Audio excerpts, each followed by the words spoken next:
Oke, saya melanjutkan. Jadi bantuan subsidi upah untuk siang, Bu. Baik, kita lanjutkan acara kita. Ada bantuan subsidi upah untuk pendidik dan tenaga kependidikan. Ini adalah wujud hadirnya negara untuk ringankan beban untuk pendidik dan tenaga kependidikan non-PNS yang terdampak pandemi COVID-19 agar semangat mencerdaskan bangsa senantiasa menyala. Jadi tanpa berlama-lama, berikutnya kita akan mengetahui lebih dalam lagi tentang bantuan subsidi upah untuk pendidik dan juga tenaga kependidikan non-PNS di lingkungan Kemendikbud di tahun 2020 ini. Untuk itu kami mengundang Menteri Pendidikan dan Kebudayaan untuk memberikan paparannya langsung kepada yang terhormat Pak Nadiem Anwar Makarim. Waktu dan tempat kami persilahkan. Terima kasih.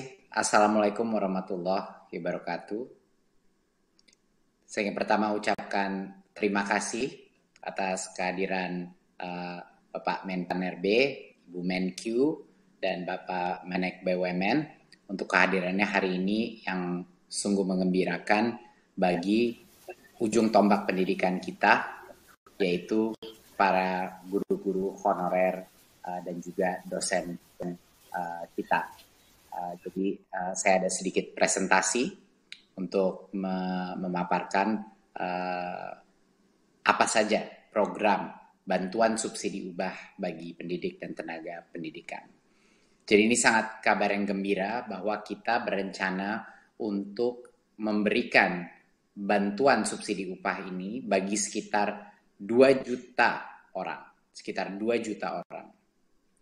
Dan dalam jumlah sebesar 1,8 juta yang diberikan sekaligus, satu kali kepada masing-masing penerima itu. Siapa saja yang akan kita berikan adalah kepada dosen, guru, non-PNS, guru yang diberi tugas sebagai kepala sekolah, pendidik PAUD, pendidik kesetaraan, dan juga tenaga perpustakaan, tenaga laboratorium, dan tenaga administrasi. Berarti operator sekolah pun termasuk di dalam bantuan subsidi upah ini.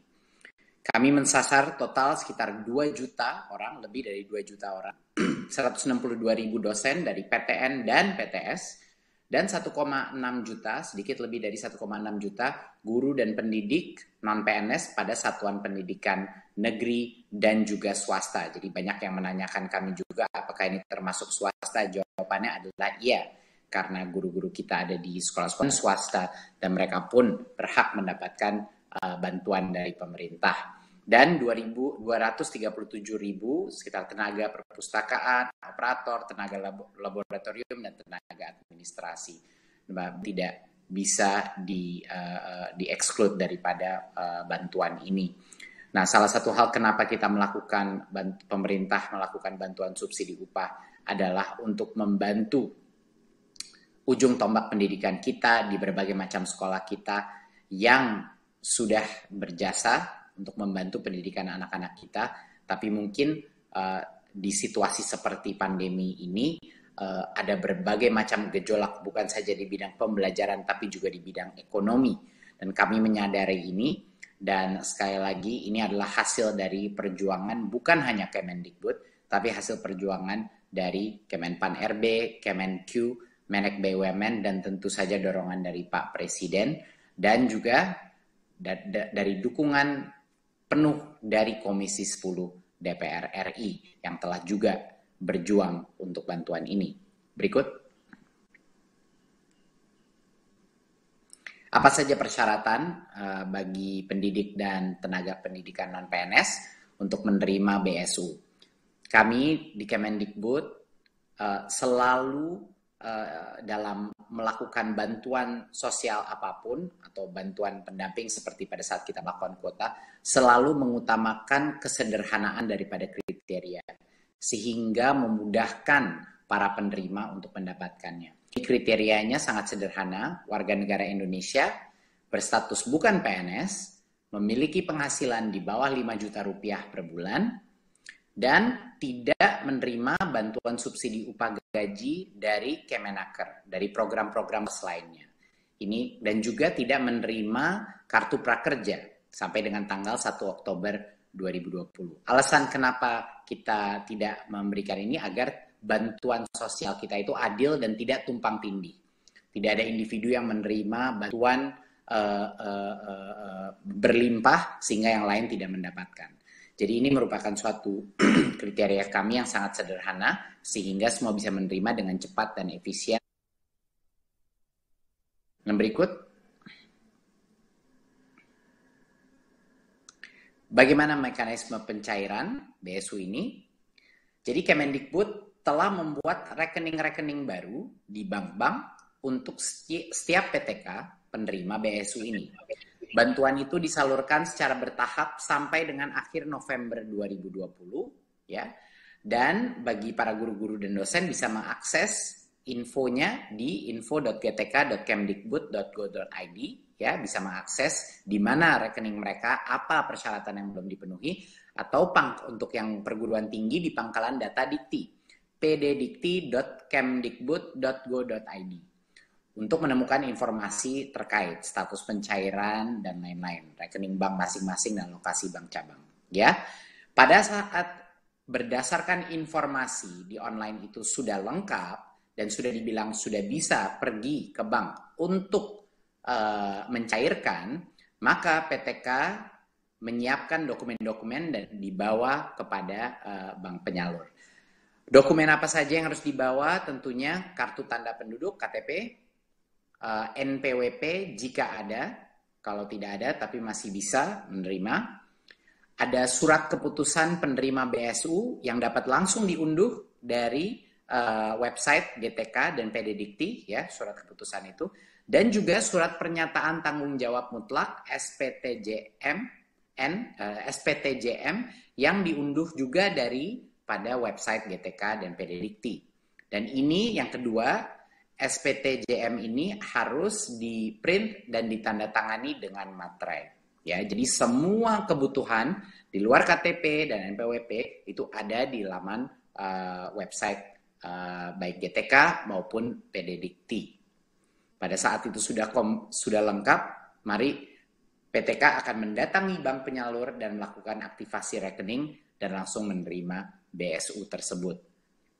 Ya, PTK membawa dokumen. PTK diberikan waktu untuk mengaktifkan rekeningnya hingga tanggal 30 Juni 2021. Ini kita memberikan waktu yang sangat panjang untuk memastikan semuanya bisa mendapatkan. Kalau misalnya ada kendala teknis, dia cukup waktu untuk mendapatkannya.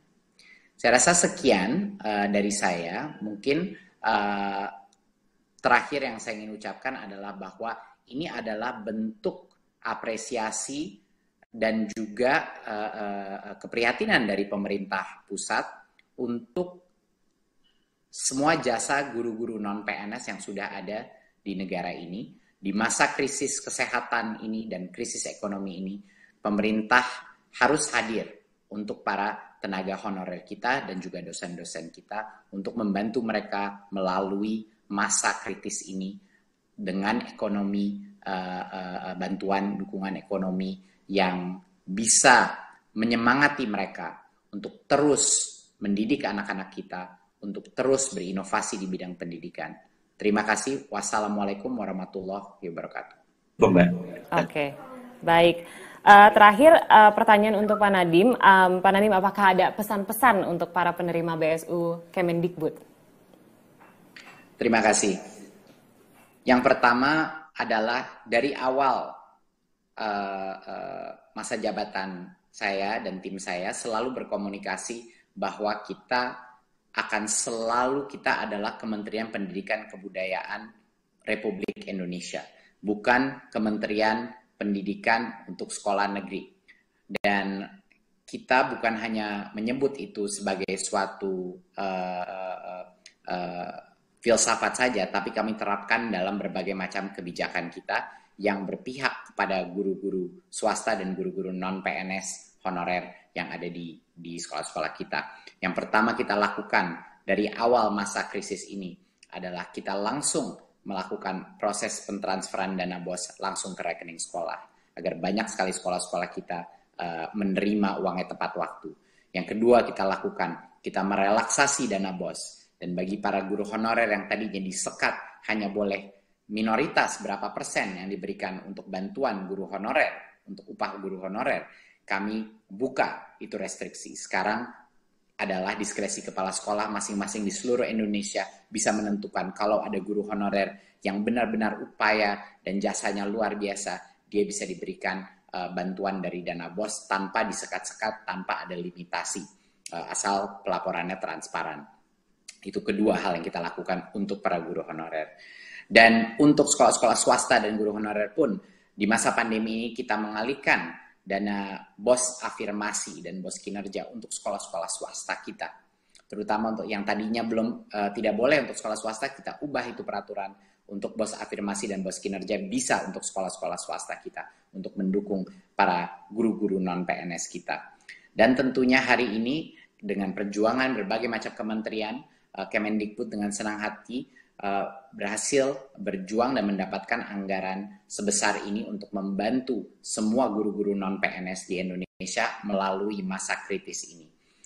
Dan tentunya bukan saja itu saja, ditunggu di tahun 2021 kita akan menyediakan proses seleksi massal di mana semua guru honorer akan punya kesempatan untuk menunjukkan kelayakannya melalui suatu tes online. Apakah mereka bisa menjadi guru P3K dengan tingkat kesejahteraan yang didukung oleh pemerintah pusat dari sisi anggarannya. Berarti itu adalah langkah pertama di 2021 bahwa guru-guru honorer secara serentak semuanya bisa ikut tes kelulusan untuk menjadi P3K. Berarti mereka mendapatkan kesempatan yang adil untuk bisa membuktikan kelayakan mereka menjadi ASN. Jadinya ini adalah langkah-langkah nyata yang telah kita lakukan untuk para guru-guru non-PNS kita dan akan kedepannya akan selalu menjadi suatu strategi kita untuk merangkul para guru-guru honorer dan untuk memberikan kesempatan yang adil untuk mereka juga bisa berpartisipasi dan meningkatkan kesejahteraannya. Terima kasih. Wassalamualaikum warahmatullahi wabarakatuh. Waalaikumsalam, terima kasih banyak Pak Nadiem untuk penjelasannya dan juga saya ucapkan terima kasih untuk Bapak Ainun Naim untuk penjelasan dan kesempatan yang diberikan pada hari ini. Kami persilahkan Pak Nadiem Anwar Makarim dan juga Pak Ainun Naim untuk meninggalkan acara dan melanjutkan agenda selanjutnya. Terima kasih Bapak. Terima kasih. Terima kasih. Terima kasih. Baiklah, dengan berakhirnya sesi tanya jawab, berakhir pula acara kita pada siang hari ini. Kami juga mengucapkan terima kasih kepada Menteri Keuangan Ibu Sri Mulyani Indrawati, kepada Menteri Badan Usaha Milik Negara sekaligus Ketua Pelaksana KPCPEN Bapak Erick Thohir, Wakil